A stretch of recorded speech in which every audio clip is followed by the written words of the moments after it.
আচ্ছা, এখানকার সেটআপটা similar to gamma absorption কোএফিসিয়েন্টের সেটআপের মতো। এখান দিয়ে আমরা প্রথমে 20 সেকেন্ড ফিক্সড করব। 20 সেকেন্ড ফিক্সড করে সেখানে হাই ভোল্টেজ, এটা সহজে ভোল্টেজ সেট করা যায়। তো ভোল্টেজ বিভিন্নের জন্য 20 সেকেন্ডে কত কাউন্ট পাচ্ছি এইটার একটা ডাটা নেব, সেখান থেকে এই প্লটটা পাবো। এরপরে যা কাজ হবে সেটা হচ্ছে প্লটের থ্রু অপারেটিং ভোল্টেজ আমরা পেয়ে যাবো। অপারেটিং ভোল্টেজ পেয়ে যাবো। এরপরে আমরা যা কাজ হবে সেটা হচ্ছে ডিএসওতে। ডিএসওর জন্য বল, প্রথম কাজ হচ্ছে পালস সাইড মাপা। পালস সাইড মাপা কীভাবে? ওখানে ভোল্টেজ চেঞ্জ করবো। ভোল্টেজ এখানে ফার্স্টে 350, 400, 450 কিছু একটা ফিক্সড করলাম। সাপোজ 500 ফিক্সড করলাম, কিছু একটা এখানে ভোল্টেজ দিলাম। ঠিক আছে, একটা 500 ভোল্টেজ আছে। এর করেসপন্ডিং এখানে পালস সাইড মাপার জন্য ফার্স্টে আমরা কী করবো, রান অপশানটাই মাপবো। ঠিক আছে, যদি ভালো গ্রাফ না পাই, মানে এখানে দেখতে না পাই, তাহলে অটো সেট অপশানে মাপবো। অপশন ক্লিক করবো। এরপরে রান স্টপ অপশন দ্বারা যখন সবুজ থাকে তখন রান হয়, লাল হয়ে গেলে স্টপ হয়ে গেল। এই স্টপ অবস্থাতে আমরা দেখবো এখানে আমাদের পিক টু পিকটা কত দেখাচ্ছে।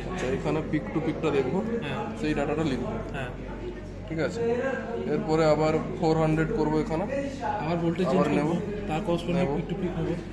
দিয়ে এইটা দিয়ে একটা আমরা এখানে পালস সাইড ভার্সেস হাই ভোল্টেজের একটা গ্রাফ পাবো। প্লট করবো এরপরে আমরা বার করছি ডেড টাইম। ডেটটা। ডেড টাইম মানে হচ্ছে একটা মেন পালসের শুরু আর শেষের মধ্যে উইথ, মানে অ্যাকচুয়ালি মেন পালসের উইথ। তো তার জন্য প্রথমে অপারেটিং ভোল্টেজটাকে আমরা সেট করবো। হ্যাঁ, তার জন্য আমরা এরপরে যা কিছু ডেড টাইম রেজলভ এগুলোর জন্য আমরা আমাদের যে অপারেটিং ভোল্টেজ আছে সাপোজ 600, সাপোজ আমাদের ক্ষেত্রে 600 অপারেটিং 657 অপারেটিং ভোল্টেজ, তো ওইটাতে ফিক্সড করে এরপর আমরা এখানে রান করব। যে দেখবো যে যেখানে একটা মেন পিক পাচ্ছি এরকম জায়গাতে স্টপ হচ্ছে কিনা। এরপরে এখানে এখানে প্রথম কাজ করবো কার্সার। কার্সার টিপলে দুটো কার্সার আছে, এখানে কার্সার 1 কার্সার 2 দেখাচ্ছে। আমি এইটা টিপলে কার্সার 2 শিফট হবে, এটা টিপলে কার্সার 1 দেখা কার্সার 2তে, এটা টিপলে কার্সার 1-এ আছে, হ্যাঁ। এটা মুভ হচ্ছে। তো এটাকে এটা যদি আমি শুরুতে মুভ করছি, এখানে সেট করলাম কার্সার 2তে ক্লিক করছি, কার্সার 2 সরছে, এটাকে এই জায়গাতে ফিক্সড করলাম।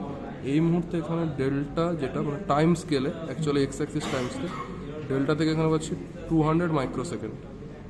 তো এখানে 200 মাইক্রোসেকেন্ডে আমরা 200 মাইক্রোসেকেন্ড এটা পাচ্ছি। এইরকম আমরা সেম কাজটা কিছুবার রিপিট করে অ্যাভারেজ নেব। ঠিক আছে, ডেড টাইম হলো। এরপরে আমাদের হচ্ছে পালস সেপারেশন। তার ডাটা টেবিলটা এরকম। এটা এমএস মিলি সেকেন্ডে আসে। হ্যাঁ এটা হচ্ছে দুটো ফুল হাইটের মধ্যে, এটা হচ্ছে রিকভারি টাইম। দুটো ফুল হাইটের মধ্যে মিনিমাম সেপারেশন। তো এর ক্ষেত্রে আবার রান করব, রান করে করলাম, দেখবো যে কোথায় দুটো ম্যাক্সিমাম হাইট পাচ্ছি। এখানে মোটামুটি দুটো ম্যাক্সিমাম হাইট পাচ্ছি। তো একটাতে আমরা কার্সার 2 করে এটাকে একটাতে ফিক্সড করলাম। আচ্ছা, কার্সার 1 করে আর একটাকে, মানে যদি আমরা স্টার্ট থেকে নেওয়া স্টার্ট করি, দুটোতেই স্টার্টে রাখবো কার্সারটা। এই মুহূর্তে যে সেপারেশনটা আছে 1.50 মিলি সেকেন্ড। তো এখানে সেরকম অনেকগুলো পাবো, এখানে অনেকগুলো সিমিলারলি আমরা ডাটাটা নোট করবো, অ্যাভারেজ বার করবো। অ্যাভারেজ বার করবো। এরপর হচ্ছে রিজলভিং টাইম। রিজলভিং টাইম হচ্ছে একটা ফুল হাইট আর একটা তার পাশে ছোট অ্যাডজাসেন্ট স্মলার হাইটের মধ্যে যে ডিস্টেন্স সেপারেশন। যেমন এখানে আমরা এখানে দেখতে পাচ্ছি, হ্যাঁ এখানে এসে গেছে। তো আমরা এইটাকে ঘুরিয়ে কার্সারটাকে ঘুরিয়ে এইখানে নিয়ে নিচ্ছি। এই মুহূর্তে যে দেখা যাচ্ছে, এই মুহূর্তে যেটা দেখতে পাচ্ছি এটা হচ্ছে 620 মাইক্রোসেকেন্ড। তো রিজলভিং টাইমটা মাইক্রোসেকেন্ডের অর্ডারে আসছে, রিকভারি টাইমটা মিলি সেকেন্ডে আসছে। অ্যাভারেজ নেবো, এরপরে বাকি যা আছে ক্যালকুলেশন।